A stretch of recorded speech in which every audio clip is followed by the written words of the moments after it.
You know what? It's so funny. I have a scar? Hi, I'm Eva Longoria, and you're watching my Women's Health Body Scan. Wait, what? Eva Longoria is 50? Yep, and she's rocking it so hard, fans say she looks younger every year. Her skin glowing, her energy's popping, and here she's still stealing the show on red carpets like it's no big deal. Eva Longoria recently celebrated her milestone 50th birthday on March 15, 2025, and continues to amaze fans with her youthful energy and glowing appearance. Welcome back to the show, Eva. How are you? I'm doing great. They love you. Come on. We love you. I'm so happy you're here. I hate that you're on that side. Let's start with Eva's mindset, because it's the foundation of her youthful vibe. In a recent interview, she said, "For me, age is just a number, but I'm excited. I refuse to believe my greatest success is behind me." This positivity isn't just talk. Eva lives it. She's a mom to her 4-year-old son, Santiago.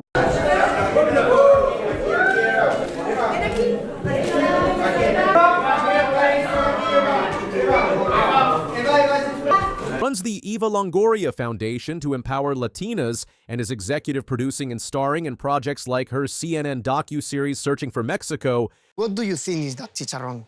Shiitake mushroom. This is a duck tongue. Duck tongue? I didn't even know ducks had tongues. I think one of the challenges Latinas face today is that our country is not setting up Latinas for success. We're setting them up for failure. Oftentimes, Talk about juggling. But she doesn't let age define her. She sees every year as a chance to grow, not slow down. Eva's not chasing anti-aging to stay 25 forever. As she said, "Nobody is going to beat aging. I'm not doing any anti-aging things." Instead, she's all about aging well, feeling strong, confident, and vibrant. That mindset, it's like the secret sauce to her glow. You don't recognize me without lashes and makeup. I am gonna walk you through my skincare routine that I do every day. And then I'm gonna do my everyday makeup look, which may be a lot for... Now, let's discuss that flawless skin. Eva recently shared her beauty secrets, and trust me, it's not what you might expect. She revealed, people think the trick to looking younger is makeup, but it's skincare. If you don't have good skin, piling on makeup just makes you look older and much worse. When it comes to makeup, I don't overset or overpowder it. The more powder you put on the fine lines in your face, the more you see it. Most people say, "Oh, let me cover it," but it looks much thicker and worse. Her routine is next level but super accessible. Eva's a self-proclaimed skincare maximalist, and it takes her about 20 minutes a day. She starts with L'Oreal Paris Revitalift 1.5% pure hyaluronic acid serum. Get this, it's only $12 on Amazon. She layers on Luxe products like Augustinus Bader's The Face Oil and Rich Cream for hydration, especially since she says her skin leans dry. Oh, and sunscreen, non-negotiable. Eva told, "I wear sunblock every day. It's been life-changing for my skin." Her mom drilled that into her, saying, "The skin you take care of in your 20s is the skin you have in your 40s. Can we get an amen? Sunblock probably 3 times a day. I put it on in the morning, right when I wake up. I go work out. I put it back on. I go out for my day, come back in, put it back on. Like sunblock, sunblock, sunblock. My skin really... She also uses tech to level up. Eva's a fan of the Facify machine to depuff and contour her face, and she's partnered with InMode for Morpheus 8, a radio frequency treatment that tightens skin and boosts collagen. She got into it post-pregnancy to address loose skin after giving her body time to recover. Eva said, "I gave myself a lot of time to be grateful to my body for producing a human being. That balance of self-love and science, iconic." If you thought Eva's glow was just skincare, think again. Her fitness game is fire. With a bachelor's degree in kinesiology, she knows her stuff. Eva works out 5 to 6 days a week, and it's not just about looking good, it's her mental health hour.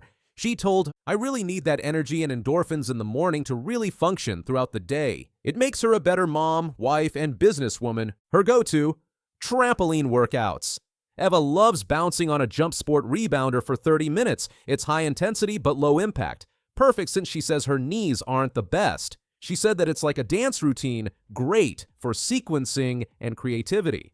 Then she hits the weights with her trainer, Julia Brown, who says Eva never skips a morning session. Eva told, "I feel like my body changes the most when I do heavy weights." and she tracks it all with an Oura ring to monitor her heart rate and sleep. Multitasking queen. Now, discuss food. Eva doesn't do fad diets, she's all about balance. As she said, I just live a healthy lifestyle and don't do anything in excess. She practices intermittent fasting, eating within an 8-hour window from 11 a.m. to 7 p.m. Her meals? Protein-packed and veggie-heavy. Thick steak, fish, or chicken with greens, or fun dishes like chili rub skirt, steak tacos. She listens to her body too. Eva figured out ice cream wasn't her friend because of lactose intolerance, so she skips it. Her sweet tooth isn't big, but she loves savory snacks like olives, pretzels, and popcorn. She enjoys her own Casa del Sol tequila or a glass of wine, because life's about joy, not restriction. Her morning starts with black coffee, sometimes sneaking a bite of her family's breakfast. It's sustainable, not extreme. Eva's glow isn't just physical, it's mental and emotional. She's big on wellness rituals that keep her grounded. As she shared, I'm cold plunging, I've got red lights on, I'm journaling, I meditate. Meditation is non-negotiable, even if it's just 5 minutes a day. She told that it helps her stay positive, quoting a guided meditation. I'm going to be the light today for everybody I encounter. That's the energy we need. She also uses red light therapy, takes magnesium supplements, and practices grounding. Yep, walking barefoot to connect with the earth. Eva's not afraid to try it all, but she keeps it real. She said, I'm doing everything. Not because I don't want to age, but because I do want to age. It's about thriving, not just surviving. The truth about Eva Longoria's secret to staying forever young. It's not one magic trick. It's a combo of mindset, skincare, fitness, balanced eating, and wellness rituals that make her shine inside and out. Which of Eva's tips are you stealing for your routine? Drop it in the comments below, and let's keep the glow-up convo going. Don't forget to like, subscribe, and hit that notification bell for more celebrity secrets. Until next time, I have tried to look like Lucy. I even use the same beauty cream Lucy uses, but nothing works. You know that ugly skin on your elbows? she made America laugh for decades, but behind that iconic red hair and infectious smile lay a woman haunted by her past and fighting for dignity in her final chapter. Lucille Ball, the queen of comedy who conquered Hollywood and built an entertainment empire, faced a heartbreaking descent in her twilight years that few fans ever witnessed. What really happened to Lucy in those final years? Was it the curse of fame, the ghost of a tumultuous marriage, or something even darker lurking beneath the surface of her picture-perfect public image? Tonight, we reveal the shocking truth behind America's favorite redhead's last days, a tale of faded glory, broken dreams, and one final, desperate attempt to reclaim the spotlight that once adored her. By the 1980s, Lucille Ball was no longer the unstoppable force who had revolutionized television. The woman who once ruled the airwaves with I Love Lucy and built Desilu Productions into a powerhouse that gave us everything from Star Trek to Mission Impossible was now struggling to remain relevant in a rapidly changing entertainment landscape. Her phenomenal success seemed like ancient history. The woman who had become the first female head of a major television production company was now watching her influence wane year by year. Her legendary perfectionism, once her greatest asset, had become an obstacle in an industry increasingly dominated by younger executives and changing audience tastes. In 1986, ABC offered Lucille what seemed like a golden opportunity, a new sitcom called Life with Lucy. The network, believing in the enduring power of the Lucy brand, took the unprecedented step of giving her complete creative control without even requesting a pilot. It was a level of trust that reflected her legendary status. But what should have been a triumphant return became a devastating blow. Life with Lucy was savaged by critics and rejected by audiences who couldn't reconcile this aging performer with the vibrant comedian they remembered. After just 8 episodes, ABC pulled the plug in a humiliating public cancellation.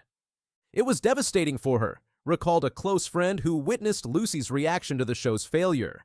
She had built her entire identity around being America's favorite television star. When that was taken away, she didn't know who she was anymore. The professional disappointment would have been difficult enough for anyone to bear, but for Lucille Ball, it was compounded by painful personal losses that left her increasingly isolated. Her marriage to Gary Morton, while more stable than her famously turbulent relationship with Desi Arnaz, had settled into a comfortable but somewhat passionless arrangement. Friends described it as more of a business partnership than a romance in later years. Gary managed Lucy's career and provided stability, but the fire that had characterized her relationship with Desi, for better or worse, was noticeably absent. Yet despite their divorce decades earlier, Desi remained the great love of Lucy's life. Their relationship defied conventional understanding, a passionate, creative partnership torn apart by alcoholism, infidelity, and the pressures of building an entertainment empire, yet bound by an unbreakable emotional connection that lasted until Desi's death. "I once sat down with Lucy when she was 66, recalled a journalist who interviewed her. Just mentioning Desi brought back a flood of emotions. "When Desi and I got married, we had nothing," she told me, her voice heavy with emotion. "He was just this kid with a band in New York. We built everything together." When Desi Arnaz died of lung cancer in 1986, Lucy was devastated. Their final phone conversation, where he told her, "I love you too, honey," became a bittersweet memory she clung to. Though they had been divorced for 26 years, his death left a void that nothing could fill. "It was as if part of her died with him," said one longtime associate. "They had this connection that transcended their marriage, their divorce, everything. Without him, even at a distance, she seemed lost." As Lucy entered her late 70s, her health began to deteriorate in ways that were particularly cruel for a woman whose physical comedy had been her trademark. The performer who had masterfully controlled every muscle in her expressive face now found her body betraying her. In 1988, Lucy suffered a heart attack that required emergency surgery. The procedure was successful, but recovery was slow and difficult. For a woman who had always prided herself on her energy and vitality, the physical limitations of aging were especially difficult to accept. She hated showing weakness, recalled her daughter, Lucy Arnaz. "Mom was always the strongest person in any room.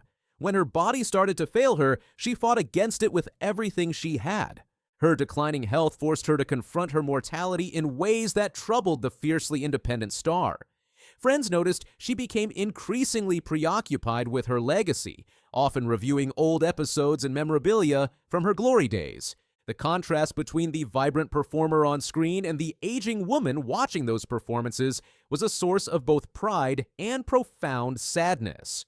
On March 29, 1989, Lucille Ball made her final public appearance at the 61st Academy Awards.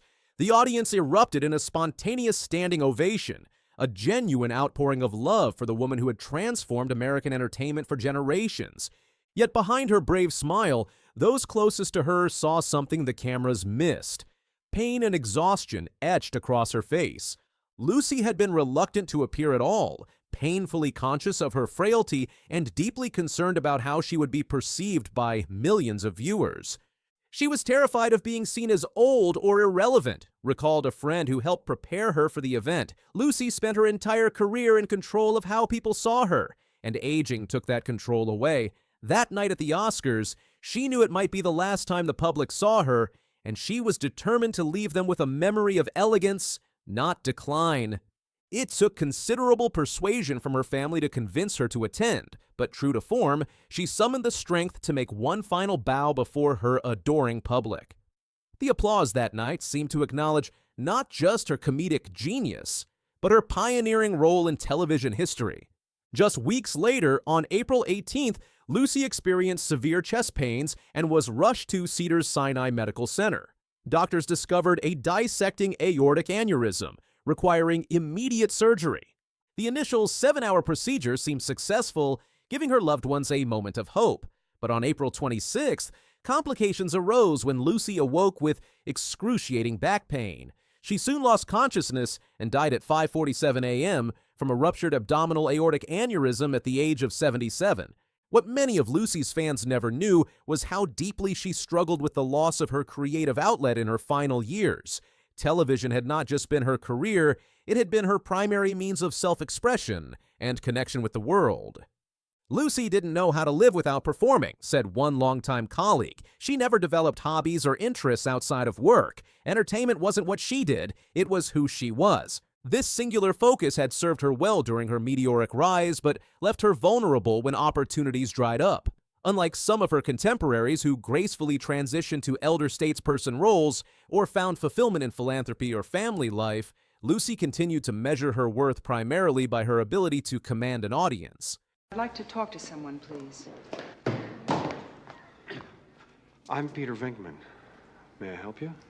Could you excuse me for a second? I'm right in the middle of something, Ray. Bill Murray shocked the entertainment world by revealing a surprising connection to Bruce Willis. Willis once worked as a page at NBC, refilling M&Ms and pretzels in Saturday Night Live dressing rooms, including Murray's. Murray shared this Hollywood gem during his March 31st appearance on Watch What Happens Live with Andy Cohen. Really always understood Bruce Willis was a page at NBC. Wow. When I was on Saturday Night Live. No way. Yeah, he was a page. Wow. And his job was to come and to refill, this sounds like insane, but his job was to come and go to the dressing rooms and refill the M&Ms and pretzels kind of thing in the actors' rooms. This surprising link between two Hollywood stars dates back to the late 1970s, when Murray was on SNL, 1977 to 1980, and Willis was a young man trying to break into the industry. What makes this throwback story particularly touching is the personal element Murray added about their later reconnection. And I remember when I met him after he was already a successful guy, he said, "You and Gilda were nice to me." And I thought, okay. His voice filled with emotion. This simple act of kindness toward a young, unknown Willis clearly made a lasting impression on the future action star, creating a bond that would eventually lead to their professional collaboration decades later. The revelation offers a fascinating look at Willis's humble beginnings before he became a Hollywood star with roles in Moonlighting and Die Hard. It's a powerful reminder of how interconnected the entertainment world can be and how small acts of kindness can resonate throughout careers spanning decades. Thanks for the advice. Can you identify yourself? Not now. Who are you then? Line in the ointment, Hans. Pain in the ass. Murray and Willis would eventually come full circle, co-starring in director Wes Anderson's critically acclaimed Moonrise Kingdom in 2012, a film Murray cited as one of his favorite collaborations with Anderson. Moonrise Kingdom was a really beautiful, lovely movie, and I got to work with and have a wonderful time with Bruce, Murray shared during the interview. The two actors later reunited for 2015's Rock the Casbah, further cementing their professional relationship. On the set of Moonrise Kingdom, a new film directed by Wes Anderson. I play a man in the film. I've made a few movies with this fellow Wes Anderson. He's a nice guy. He's made some good movies. Murray's admiration for Willis was evident throughout the interview as he spoke warmly about his friend, who is currently battling frontotemporal dementia. Bruce Willis is a good guy, a good guy. He was a good friend, Murray said with genuine affection. This heartfelt tribute comes at a poignant time, as Willis recently celebrated his 70th birthday surrounded by family, including ex-wife Demi Moore and their 3 daughters. This unexpected connection between Murray and Willis wasn't just one-sided. In a 2015 Today Show appearance promoting Rock the Casbah, Willis expressed his own admiration for Murray, calling the film his best movie, and praising Murray's performance. He is terrific in this picture, just crazy. I think people who know him from some of his iconic roles in the past think he is a wild man at all times, and yet, when I've been around him, he has a much more serious side. The story of their early encounter serves as a reminder of the unpredictable nature of success in Hollywood. Willis, who would later return to SNL as a host in both 1989 and 2013, had no way of knowing as he restocked snacks in the dressing rooms that he would one day be on that same stage as one of the industry's biggest stars.